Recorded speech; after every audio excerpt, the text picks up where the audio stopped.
yourself a cold one. They strike 'em, huh? And listen to Ross Tucker break down the top college prospects on another tasty edition of The College Draft.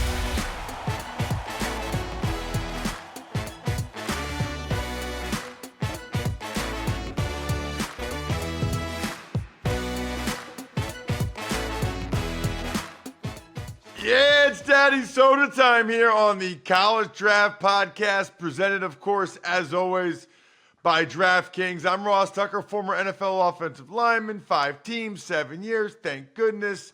Now I got all these different media gigs and podcasts, and I love going ahead and have everybody say hello if I get a chance to see you, and you listen to the show or you watch. What a perfect day for the College Draft Podcast. Now listen, I'm going to primarily ask my guru, my expert, Emory Hunt, about the first round picks today, because after this, we're going to really get into the rest of the draft for each team, as well as the undrafted free agents of note. So just as a reminder, nobody else does this that I'm aware of. Everybody says, oh, you got to go back and talk about... No. They just move on to, like, talking about other things. Not us. Like, we're going to talk about every pick in the draft. And Emory's even going to tell you his favorite undrafted free agent or two on each team over the next 9 weeks or whatever it is. Because if we're going to put that much time in on the front end, let's get the joy out of it on the back end and really break down what these teams got, what your team got, before we move ahead to the 2024 college football season. When I talk about Emory, of course, I'm talking about the czar of the playbook, and he even has the t-shirt to prove it. For those of you watching, youtube.com/Ross Tucker NFL, had an awesome year with the draft guide with sales, and rightfully so. Guess what? It's not over. Footballgameplan.com/2024 draft guide.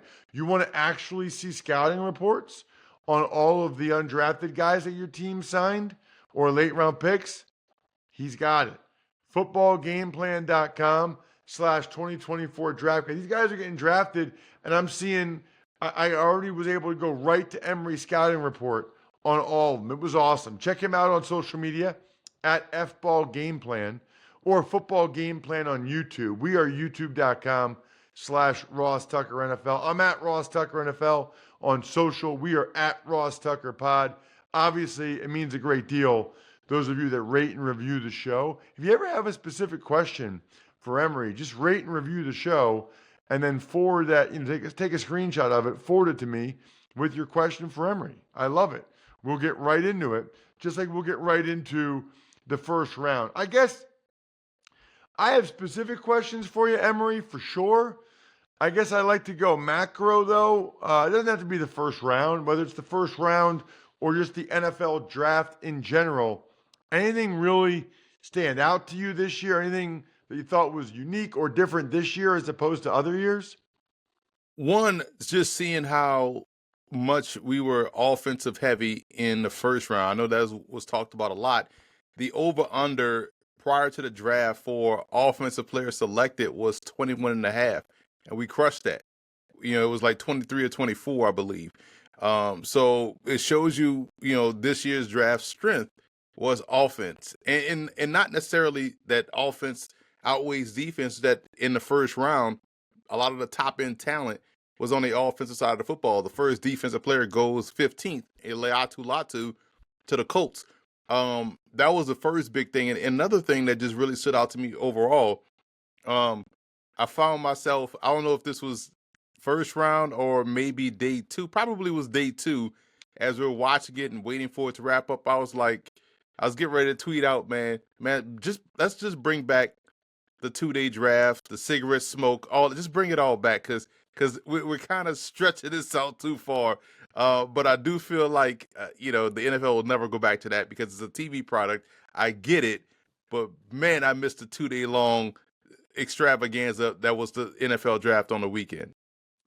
It really is wild that the first defensive player didn't go off the board until pick 15, Legette Latham to the Colts. I'll say this, Emory, never's a long time, but I highly doubt that happens again in my lifetime. I mean, just think about the odds of that. Right. There's as many guys on the field on defense as there are. I guarantee if you're playing football, there's as many guys on defense as there are on offense. So for the first 14 picks to all be offense, I mean, for the sixth quarterback to go off the board before the first defensive player, I mean, what are we even talking about? What are we doing? That is wild to me. So some of the things I have specific questions for you, Emory, that I think are interesting. And I can go back in your draft guide and your rankings, but we'll start at the top with the decision by the Chargers to take Joe Alt over JC Latham or some of these other offensive linemen at number 5 overall, especially because it sounds like Alt will play right tackle, which I think is interesting to draft a guy that high and then the first thing you're going to do is move his position. I mean, I'm sure he'll be fine, but definitely people are more comfortable one side or the other. And there's a lot of people pointing towards JC Latham for the Chargers. What do you think of those two players and really sort of the Chargers' decision to take Alt and move him to right side, supposedly? You know, I had a high grade on 5 offensive tackles, like 80s and above, right? So for me, it was like, hey, you could shake him up in the bag and pull out one, and this is the guy you want to go with, and I would have been fine with it. So the choice of Alt, who was my number 2, over a guy like Latham, who I believe was like my number 4 or 3 or 4 offensive tackle, didn't bother me at all because, again, this is their elite prospects in my eyes. Alt, I feel like, can make the move to right tackle. I mean, he was a former tight end, so he was already on the right side, and so he understands how to move on that side. And plus, you don't want to move Rashawn Slater, who's been a stud already. You kind of want to have him just sit there. And again, this offensive line is just great. Latham, yes, probably would have been a more natural plug-and-play right tackle. But you can't go wrong with Alt or Latham, so I didn't have a problem with the pick. I'm glad they did, take an offensive lineman, but it shows you because they didn't take a receiver until like late day 2, I believe. So they're heavily emphasizing running the football this year. No question about it. What about the Cardinals taking Marvin Harrison Jr. instead of Malik Nabers? Same type of deal, Emory? Same deal. Like, again, I had a Pro Bowl grade on Nabers, Pro Bowl grade on Harrison Jr., and you look at what they did last year, bringing in Michael Wilson out of Stanford. So I like the fit within this offense. And the Cardinals, low key, we'll talk about this in the upcoming weeks, they had a phenomenal draft. They knocked it out the park. Harrison Jr. gives them another big dog on the outside. And I'm excited to see how this passing game sort of plays itself out, because you get a guy in Marvin Harrison Jr. who you feel like can pull double coverage. We know Michael Wilson, when healthy, can do his thing in one-on-one, or vice versa. So you kind of create, a situation where you make it tougher for defenses to defend you. So I didn't have a problem with Malik Nabers, Rome Odunze, or Marvin Harrison Jr. Whoever was going to be the first one, I would have been like, yeah, okay, that's a great pick. Do you because I know you do a lot of stuff up in North Jersey with the Giants. If you were the Giants, would you have taken J.J. McCarthy at quarterback instead of Daniel Jones, or would you have done what they did and take Nabers? I would have taken Nabers. If anything, I would have traded back into the first, but obviously you didn't have to because he went in the 5th round. I would have found a way to get Spencer Rattler, probably on day 2. We saw how late he went on day 3 in the 5th round. So you had a chance multiple times over to get a guy that can help you win. Even the Jets took Jordan Travis, on day 3. The Giants bypassed both guys. Now, maybe they have an eye to 2025. Maybe they're in the Shedeur Sanders sweepstakes. But to not bring in a young guy to develop, behind Daniel Jones and Drew Lock, that was kind of a question mark, but I didn't question getting an elite player at 6. I'm curious your opinion, Emory. Everybody's got their own thoughts on it. I came out on social media as well as with Dan Patrick. Curious your thoughts on what the Falcons did with Michael Penix Jr. at number 8? Listen, I don't hate the pick. This is the part that is questionable to me, because it makes sense when you think about, we got a 36-year-old quarterback that wasn't mobile to begin with, coming off of an Achilles injury. We need a guy to be the starter in waiting, right? Not necessarily backup, because I don't like using that word, right? But if that's the case, why would you sign that guy in the first place? That's the biggest concern, because yes, he's 36 years old, not really mobile, coming off of an Achilles injury. Why would you give him all that money? The pick itself makes sense because of the talent and the reasoning. And it's funny because you saw all the people that was hating on the pick were all the same people that said, you got to draft a quarterback every year, But wait, okay, here's someone drafted a quarterback and you hate it, right? So I think that the pick, we probably will see Penix earlier than expected, because I don't think Cousins is ready to go. He tore his Achilles 9 weeks after Aaron Rodgers did. So his recovery is a little bit going to be a little bit longer than Rodgers, who is just getting back and, doing some stuff, in the offseason program. So it makes sense. You may need a guy that can start right now, that has played a lot of games, that fits the mold of Penix, who is excellent throwing the ball down the field, getting the different receivers the ball. That's Penix. So there's a lot of similarities between Penix and Cousins. So why not get the guy that can help you right now until your $100+ million quarterback gets fully ready to go? So I understand it. The problem I have with it is, why sign Cousins to all that money if all of those things were the case going into him getting into free agency? Problem I have, Emory, is why aren't more Sixers fans buying tickets to these home games on the Game Time app? I mean, the Sixers-Knicks, it's like half Knicks fans. I love the Game Time app. Evidently, Knicks fans do as well, because they were all over the NBA playoff games in Philadelphia, especially the one yesterday. I don't blame them, though. It's so easy. I'm looking right now, right? You type in Philly. Next Phillies home game, $42 on Friday, May 3rd. The Union, the soccer team, $11. Hershey Bears, right here, right down the street.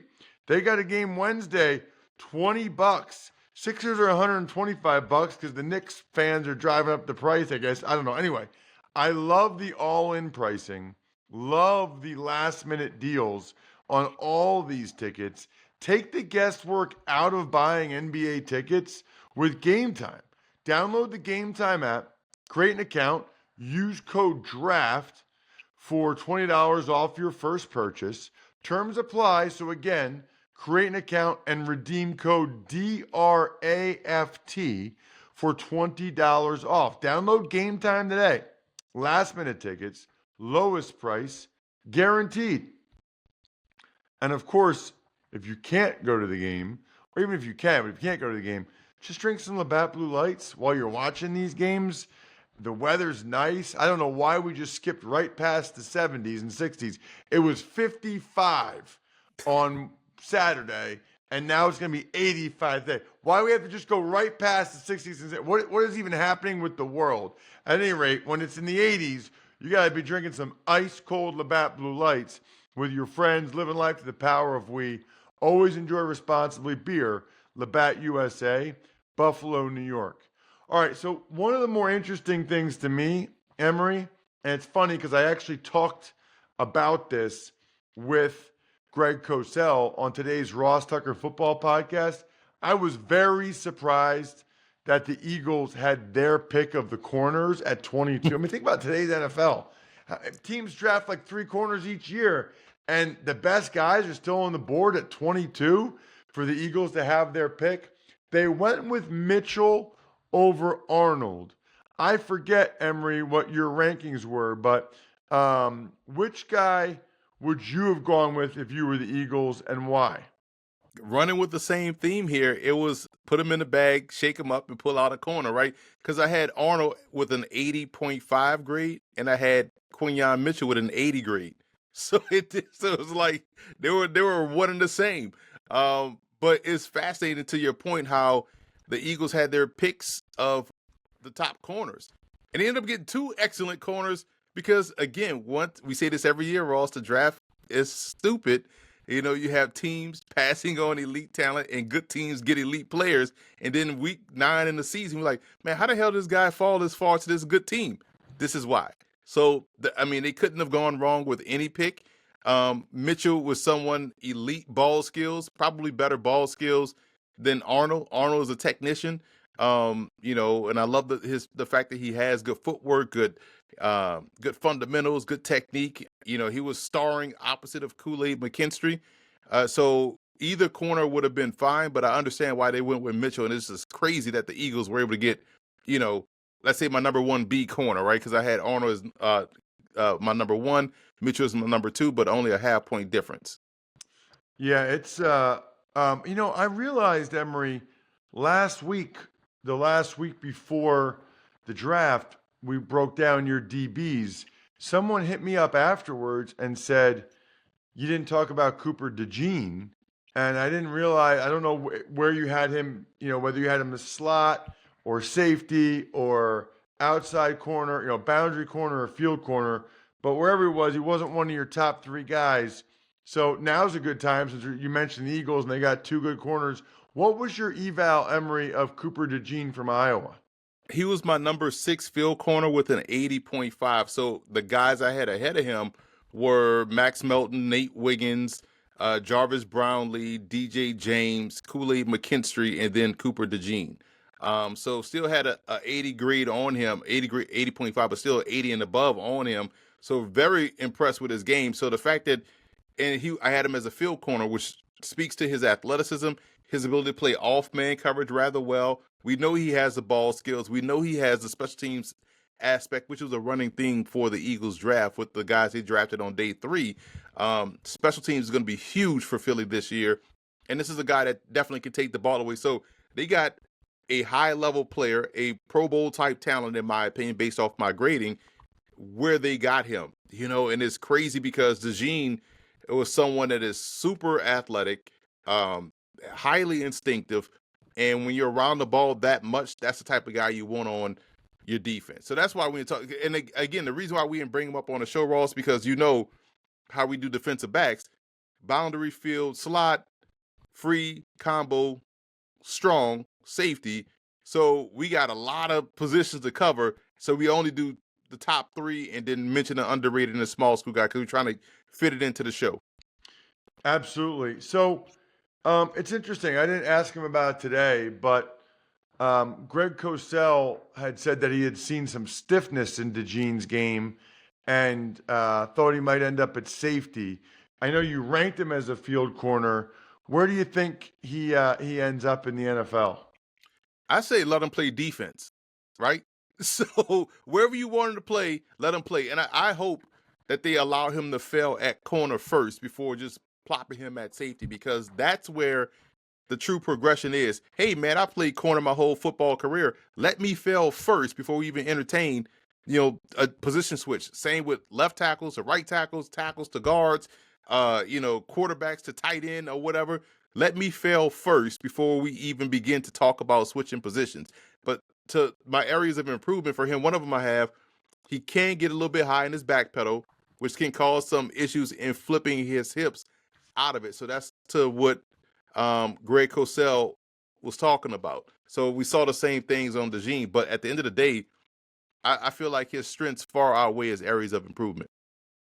Got it. Some interesting O-linemen went in the 20s, Emory. The Packers took Jordan Morgan, 25th at Arizona. The Bucks got Graham Barton from Duke at 26. What did you think of those guys? And the last guy that went, the Cowboys took Tyler Guyton, who was the last. He was my number 7 tackle, and he was the last one. He had a 79 grade, so he's right on the cusp, right, of that 80 grade. So I can understand at that juncture of the draft taking Guyton. Morgan was a bit of a surprise for me because for me, and I'll tell you right now, he was my I want to say 12th tackle or something like that, 13th tackle with a 78 grade. So You saw a little bit of a gap there, but I guess at this point of the draft, I get it. 25, cool. Barton, I was torn between, is he a guard? Is he a tackle? And you see him being drafted as a center because he has played all three. So it's about where they wanted to see him play. So I don't mind, Graham Barton because of his flexibility and, where he can play in that need. So he was my 14th offensive tackle. So he was right behind Morgan. So I guess all those guys kind of went at that part of the draft where, okay, we can get offensive linemen. The run has happened, so we got to secure our guys now because they won't be around when we pick again late in the second round, if we even have a second round pick. So I can understand it, but the Morgan one was a bit of a surprise for Green Bay, especially with Guyton sitting right there. Maybe they like Morgan's versatility a little bit more, but I felt like all three guys, again, you saw the grades 79, 78 and a half, 78, 77 and a half, something like that. So they all are right there. They were second round grades, but we're talking now pick 25 to 29. So, it kind of makes sense. What about Emory, the last two receivers that went in the first round? Ricky Pearsall from Florida to the Niners and Xavier Legette from South Carolina to the Carolina Panthers. I thought it was interesting seeing the reaction of like C.J. Stroud. He was distraught that the Niners got Ricky Pearsall. He really wanted him. Brandon Ayuk really liked him. It seemed like Ricky Pearsall was like a favorite of a lot of current players for some reason. Yeah, he's your receiver's receiver, man. When you go and this is someone that stood out when you're grading Anthony Richardson's film. He was like, the only dude out there that's helping Richardson out is Pearsall. Like he's balling. The whole time, the whole season last year, Pearsall was the only one catching everything. Everybody else was dropping passes left and right? Pearsall was the only one that was getting open down the field, making catches, making tough catches, and we saw that highlighted this season. So Pearsall is a great talent. He was my number 6 flanker, so number 6 Z receiver. Legette was my number 5 split in and had an 80 grade. Pearsall had a 77.5, right? So Legette going in the last pick of the first round, was kind of right. Probably should have gone a little bit early along with A.D. Mitchell, someone like that. But getting him what they did, it shows you they're getting guys that can do more with less. So he doesn't have to really win deep down the field to have success. You throw him a short pass, he can take it a long way. He's a big physical guy. Could be their primary X, in my opinion, a guy that can be the trusted go-to guy that can beat bump press. He's good after the catch. He's physical, so he could block in the run game. So this was a good pick by Carolina. It's interesting. Out of the guys that didn't go in the first round, that kind of fell out of it, was there a guy or two that really jumped out to you that you had a really high grade on? So some of the guys at the top of round 2, Keon Coleman, Ladd McConkey, Rook Ororo, Jerzon Newton, Jalen Polk, Tavondre Sweat, Braden Fisk, Cooper DeJean, Kool-Aid McKinstry. Then you get to Kamari Lassiter. I know you're a Max Melton fan. Who were you kind of most surprised that didn't go in the first round? Well, when you look at the last 2 receivers taken, and then if you sub those guys out with A.D. Mitchell and Keon Coleman, it looks a lot better in terms of like, oh, these guys were projected to go in the first round, because A.D. Mitchell was outstanding on tape, irrespective to the quarterback play. And you also look at how Keon Coleman just gets buckets. Like he's the Anthony Edwards of the receiver position. Like someone that's brash. He's the George Pickens of this draft. So I was shocked to see him not go. You want someone like that on the perimeter. But they both land in ideal spots. He's going to be a star in Buffalo. A.D. Mitchell's going to be a star in Indy, man. The AFC is going to be loaded. So I think that was the bigger surprise. But they went right at the top of round 2. So it still works out for them, and it works out for the teams that were able to get them. Again, good teams getting good players is the common theme here in the draft. Yeah, it sounds like there was some concern about McConkey and his back. Good fit for him going with the Chargers, it feels like. And that was my number 1 slot receiver. What's that? Yeah, what's that? That was my number 1 slot receiver. Yeah. Emory's always a good fit on this show. At FBall Game Plan on Twitter. Make sure you're telling everybody to check out our draft series over the next 2 months. We'll go division by division, talking about the pick for each team. So at a minimum, got to make sure all your buddies listen to the episode where it's your team's division. Other than that, the keg is kicked. We are all tapped out. Thanks for tuning in to College Draft. Make sure to also check out the Ross Tucker Football Podcast, Even Money, and Fantasy Feast, all on the DraftKings Network, YouTube, or subscribe to the podcast on your favorite platform.